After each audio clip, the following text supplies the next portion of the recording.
மக்கள் வரி பணத்தை விளம்பரங்களுக்கு வீணடித்துக் கொண்டிருக்கும் முதலமைச்சர் திரு ஸ்டாலின். தமிழக பாஜக முன்னாள் தலைவர் அண்ணாமலை தனது எக்ஸ் பக்கத்தில் ஈரோடு மாவட்டம் அந்தியூர் சட்டமன்ற தொகுதி பர்கூர் மலையில் சுமார் 30க்கும் மேற்பட்ட கிராமங்கள் உள்ளன. சுமார் 200 குடும்பங்கள் வசிக்கும் தமிழக கர்நாடக எல்லைப் பகுதியான இங்கு குட்டையூர், வேளாம்பட்டி, மட்டிமரத்தள்ளி ஆகிய மலை கிராமங்களுக்கு நேரடியாக செல்ல பாதை இல்லாததால் கர்நாடகா தமிழக வனப்பகுதிக்கு மத்தியில் உள்ள கர்கே கண்டி நீரோடை பள்ளம் வழியாக சுமார் 20 கிலோமீட்டர் பயணித்தே இந்த கிராமங்களுக்கு செல்ல முடியும். இந்த நிலையில் மேற்கு தொடர்ச்சி மலை பகுதிகளில் பெய்யும் கனமழை காரணமாக கர்கே கண்டி நீரோடை பள்ளத்தில் காட்டாறு வெள்ளமாக ஓடுவதால் போக்குவரத்து துண்டிக்கப்பட்டு பொதுமக்கள் கிராமங்களுக்கு செல்ல முடியாமலும் அவசர தேவைக்கு கூட கிராமத்தில் இருந்து வெளியே செல்ல முடியாமலும் முடங்கி கிடக்கின்றனர். பல ஆண்டுகளாக பொதுமக்கள் சிரமமின்றி கடந்து கிராம பகுதிகளுக்கு செல்ல இந்த பகுதியில் உயர்மட்ட பாலம் அமைத்து தர வேண்டும் என பொதுமக்கள் கோரிக்கை எழுப்பியும் தமிழக அரசு கண்டுகொள்ளாமல் இருக்கிறது. திமுக ஆட்சிக்கு வந்து கடந்த 5 ஆண்டுகளில் சாலைகள் அமைக்க, பாலங்கள் கட்ட என சுமார் 78,000 கோடி செலவிடப்பட்டுள்ளதாக நிதிநிலை அறிக்கையில் கூறுகிறது.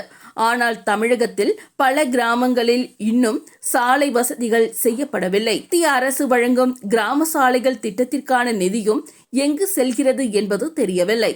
ஆட்சிக்கு வந்து 4.5 ஆண்டுகளாக மக்கள் வரி பணத்தை விளம்பரங்களுக்கு வீணடித்துக் கொண்டிருக்கும் முதலமைச்சர் திரு ஸ்டாலின் பொதுமக்களின் அடிப்படை தேவையான சாலை வசதிகளை கூட ஏற்படுத்தி கொடுக்கவில்லை என்பது வெட்கக்கேடு.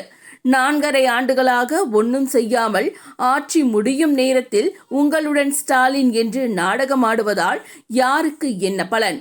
ஒவ்வொரு மழைக்காலத்திலும் இது போன்ற கிராம மக்கள் அவதிப்படுவது முதலமைச்சருக்கு தெரியாதா? சாலைகள் அமைத்தோம் என்று கணக்கு காட்டியிருக்கும் சுமார் 78,000 கோடி நிதி எங்கே சென்றது என்பதற்கு முதலமைச்சர் திரு ஸ்டாலின் வெள்ளை அறிக்கை வெளியிட வேண்டும். மேலும் போர்க்கால அடிப்படையில் சாலை வசதிகளற்ற மலை கிராமங்களுக்கு உடனடியாக சாலைகள், உயர்மட்ட பாலங்கள் அமைத்து தர வேண்டும் என்று வலியுறுத்துகிறேன் என பதிவிட்டுள்ளார்.